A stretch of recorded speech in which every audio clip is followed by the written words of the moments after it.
अस्सलाम वालेकुम दोस्तों वेस्ट इंडीज ने तीसरे और आखिरी ओडीआई मैच के अंदर पाकिस्तान टीम को 202 रन से शिकस्त देकर सीरीज 2-1 से अपने नाम कर ली। यानी पाकिस्तान टीम को वनडे सीरीज में वेस्ट इंडीज के खिलाफ लानती हार का सामना करना पड़ा और इस लानती हार के बाद मोहसिन नकवी मैदान में आ गए। उन्होंने पाकिस्तान की ओडीआई टीम पर अब झाड़ू फेर दिया क्योंकि मोहसिन नकवी ने एक बहुत बड़ा एक्शन ले लिया है। पाकिस्तान की लानती हार के बाद कोच, कप्तान समेत 4 बहुत बड़ी पर्चियां जिनको अब फारिग कर दिया गया है। कोच, कप्तान समेत वो 4 पर्चियां कौन सी है जिनको फारिग कर दिया है मोहसिन नकवी ने, वो 4 पर्चियां आपके साथ शेयर करूंगा। और क्या वाकई कोच और कप्तान को फारिग किया जा रहा है या नहीं, इसको लेकर क्या फैसला किया है मोहसिन नकवी ने, वो भी आपके साथ शेयर करूंगा इसी वीडियो के अंदर। जबकि उसके अलावा पाकिस्तान तीसरा ओडीआई मैच कैसे हारा, वो कौन से 3 खिलाड़ी है जिनकी वजह से पाकिस्तान तीसरा ओडीआई मैच हारा और क्या गलतियां की, वो भी आपके साथ शेयर करूंगा इसी वीडियो के अंदर।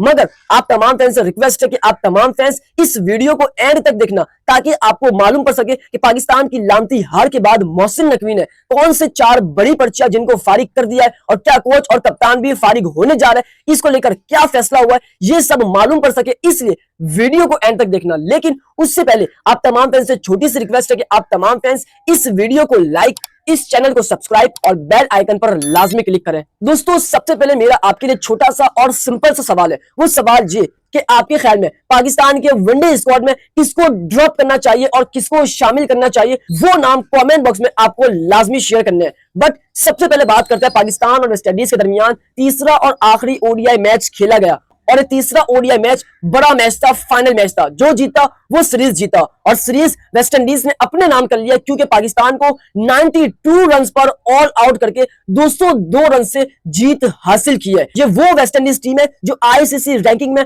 10वें नंबर पर मौजूद है और ये वो पाकिस्तान टीम है जो आईसीसी रैंकिंग में 4थे नंबर पर मौजूद है। जीत हार गेम का हिस्सा है, लेकिन आप ये देखें कि पाकिस्तान के जो यंगस्टर थे उन्होंने इससे खतरनाक वेस्ट इंडीज की टी20 टीम थी उनको शिकस्त दी है टी20 सीरीज में। मगर ओडीआई सीरीज के अंदर हमारे सारे सीनियर मौजूद थे, उसके बावजूद पाकिस्तान को बदतरीन शिकस्त का सामना करना पड़ा और लानती हार का सामना करना पड़ा। अब पाकिस्तान तीसरा ओडीआई मैच कैसे हारा, किसकी गलतियां थी और वो 3 खिलाड़ी कौन से जो शिकस्त के जिम्मेदार है। सबसे पहले आप पाकिस्तान की बॉलिंग की बात करें तो पाकिस्तान की बॉलिंग के अंदर जो अबरार अहमद है उनके लिए तालियां बनती है क्योंकि अबरार अहमद को पहले ओडीआई से ड्रॉप किया और यही कहा कि अबरार अहमद अभी ओडीआई के अंदर आउट ऑफ फॉर्म है, लेकिन जो ओडीआई का बॉलर था उसको ओडीआई के अंदर ड्रॉप किया और जो ओडीआई का बॉलर नहीं था उसको ओडीआई के अंदर खिलाया। तो यही पाकिस्तान का सिस्टम है। अबरार अहमद ने तीसरे और आखिरी ओडीआई मैच के अंदर भी धूम मचा दी। 9 ओवर के अंदर 34 रन देकर 2 विकेट हासिल की,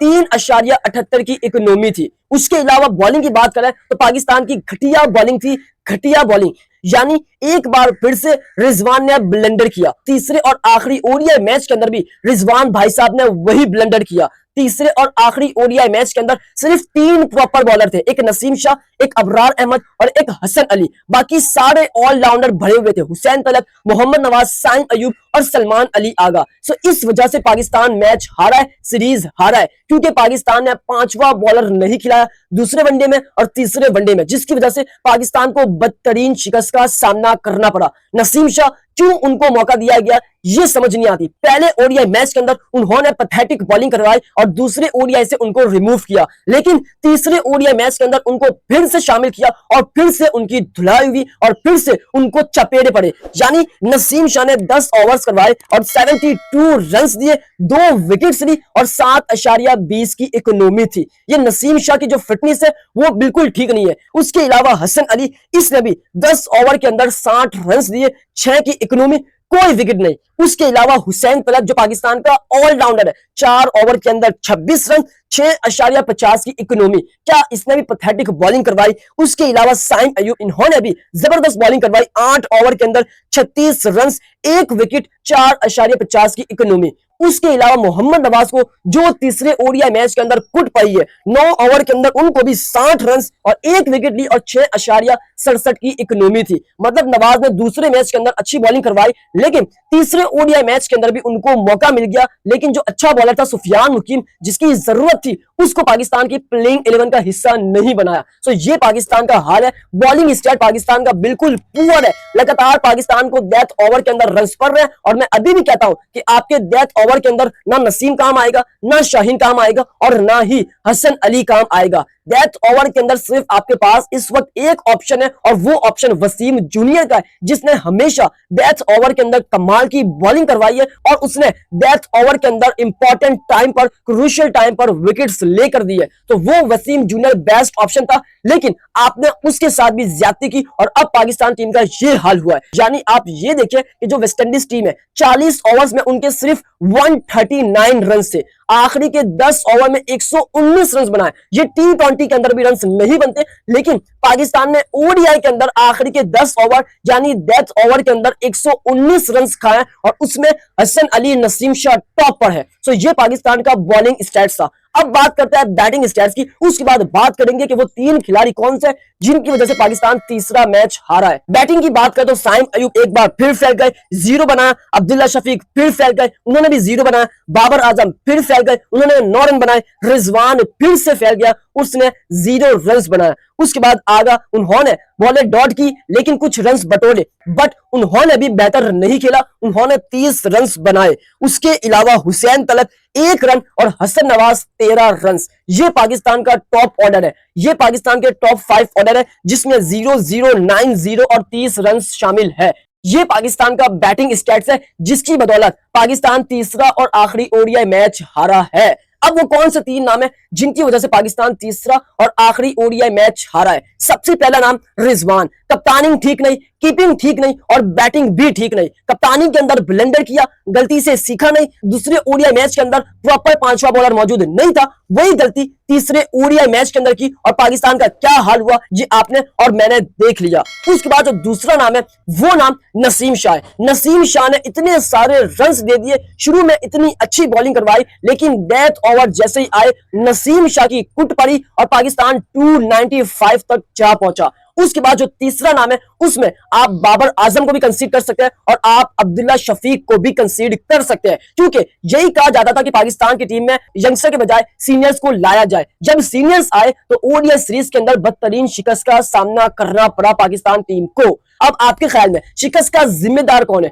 वो नाम आपने कमेंट बॉक्स में लाजमी शेयर करने हैं। अब बात करते हैं पाकिस्तान की वनडे सीरीज में लानती हार के बाद, शर्मनाक शिकस्त के बाद मोहसिन नकवी मैदान में आ गए, क्योंकि पाकिस्तान टीम का जनाजा निकल आया है। क्योंकि मोहसिन नकवी चाहते थे कि पाकिस्तान टीम आगे तक जाए, लेकिन मोहसिन नकवी ने एक बहुत बड़ा एक्शन ले लिया है, पाकिस्तान टीम पर झाड़ू फेर दिया है। कोच, कप्तान समेत 4 बड़ी पर्चियां जिनको फारिग कर दिया है। सबसे पहले 4 पर्चियां कौन सी है वो नाम आपके साथ शेयर करता हूं। उसके बाद मोहसिन नकवी ने रिजवान और कोच को लेकर क्या फैसला किया है वो भी आपके साथ शेयर करता हूं। 4 पर्चियां की बात करें तो उसमें सबसे बड़ी पर्ची नसीम शाह की है। नसीम शाह को लास्ट सीरीज में ड्रॉप किया था क्योंकि उनकी परफॉर्मेंस नहीं थी, और अब वेस्टइंडीज के खिलाफ पाकिस्तान टीम में कैसे आ गए ये किसी को नहीं मालूम, लेकिन आ गए। उसके बावजूद इनकी धुलाई हुई, इनको कुट पड़ी और इनकी वजह से पाकिस्तान सीरीज हारा है। इनका सबसे अहम रोल है पाकिस्तान की हार में, क्योंकि पहले ओडीआई मैच के अंदर भी पुअर बॉलिंग थी और थर्ड ओडीआई मैच के अंदर भी इनकी घटिया बॉलिंग थी।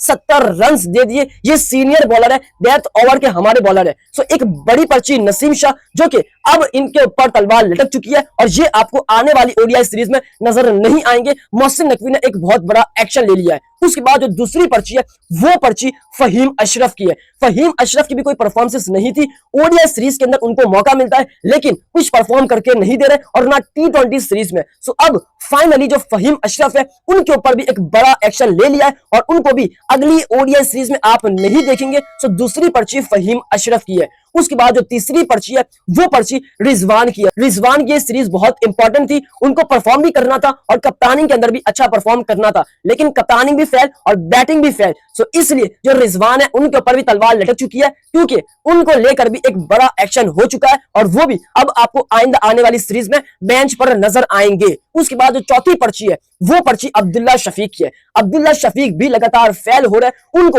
लगातार मौके दिए जा रहे हैं। न्यूजीलैंड के खिलाफ फेल हुए, चैंपियंस ट्रॉफी में उनको को ड्रॉप किया, शायद वो अपने आप को इंप्रूव करे, लेकिन उसके बाद वेस्टइंडीज के खिलाफ इन्होंने कुछ भी परफॉर्म नहीं किया, कुछ भी इंप्रूवमेंट नहीं आई इनमें। तो चौथी पर्ची अब्दुल्ला शफीक की है, यानी अब्दुल्ला शफीक, रिजवान, नसीम शाह और फहीम अशरफ, इन चारों पर अब तलवार लटक चुकी है और ये आपको अगली ओडीआई सीरीज में मुश्किल ही नामुमकिन नजर आए, क्योंकि इनको लेकर मोहसिन नकवी ने फैसला कर लिया है, इनके ऊपर एक्शन हो चुका है और ये आइंदा आने वाली सीरीज में पाकिस्तान का हिस्सा नहीं होंगे। उसके बाद जो रिजवान और कोच है उनको लेकर भी एक बड़ा फैसला हुआ है। सबसे पहले जो रिजवान की कप्तानी है वो अब 100% आउट हो चुकी है, यानी रिजवान को 100% कप्तानी से फारिग कर दिया गया है, क्योंकि रिजवान ने दूसरे ओडीआई मैच के अंदर ब्लंडर किया, प्रॉपर पांचवा बॉलर नहीं खिलाया और आखिरी ओडीआई मैच के अंदर भी वही ब्लंडर किया। रिजवान कहता है या तो लन है या तो वीन है, लेकिन यहां देखा जाए तो सिर्फ लन ही लन है, क्योंकि हम गलती से नहीं सीख रहे, यानी रिजवान गलती से नहीं सीख रहे। पहले चैंपियंस ट्रॉफी के अंदर बदतरीन शिकस्त का सामना करना पड़ा रिजवान की कप्तानी में, पहले हम ही अपने घर हम ही बाहर हुए, न्यूजीलैंड टूर के अंदर भी बदतरीन शिकस्त का सामना करना पड़ा और अब वेस्ट इंडीज टूर के अंदर भी बदतरीन शिकस्त का सामना करना पड़ा और इन सब के पीछे पाकिस्तान का ओडीआई का कप्तान रिजवान है और इसलिए अब उनको भी फारिग करने का फैसला कर लिया है। उनके साथ साथ जो पाकिस्तान के कोच है उनको भी फारिग करने का फैसला किया है, क्योंकि जो कोच है उनका माइंड आप चेक करें, वो चाहता है कि पाकिस्तान की जो ओडीआई टीम है उसमें नंबर 8 तक बैट्समैन मौजूद हो, बॉलर्स जाए बाहर में, बॉलर्स आपके साइम अयूब है, बॉलर्स आपके सलमान अली आ गए, नवाज है, हुसैन तलत है, ये सब मिलकर पूरे 50 ओवर करवा लेंगे, लेकिन बैटिंग लाइन लंबी होनी चाहिए। ये कोच का माइंडसेट है और अगर ऐसा ही माइंडसेट रहा तो पाकिस्तान की जो ओडीआई परफॉर्मेंस है वो बहुत निचली हो जाएगी। तो इसलिए जो कोच और कप्तान है उनको लेकर फैसला यही हुआ कि ये इनको अब फारिग कर दिया जाए, क्योंकि लगातार पाकिस्तान को हार मिल रही है और उसमें सबसे इंपॉर्टेंट रोल रिजवान का है। लेकिन पाकिस्तान जो हार रही है इसके पीछे खिलाड़ी तो मौजूद है, लेकिन इनके पीछे पाकिस्तान का सिस्टम, यानी पाकिस्तान की मैनेजमेंट, पाकिस्तान की सिलेक्शन कमेटी, उनका भी हाथ है। तो अब आपने बताना है कि रिजवान को फारिग करना चाहिए या नहीं, कोच को फारिग करना चाहिए या नहीं, किसको फारिग करना चाहिए, उस बारे में आपने कमेंट बॉक्स में लाजमी राय देनी है। जाते जाते सब्सक्राइब करें, इस वीडियो को लाइक करें, प्यारे से कमेंट करें। उम्मीद करता हूं कि आपको मेरा आज का व्लॉग काफी पसंद आया होगा।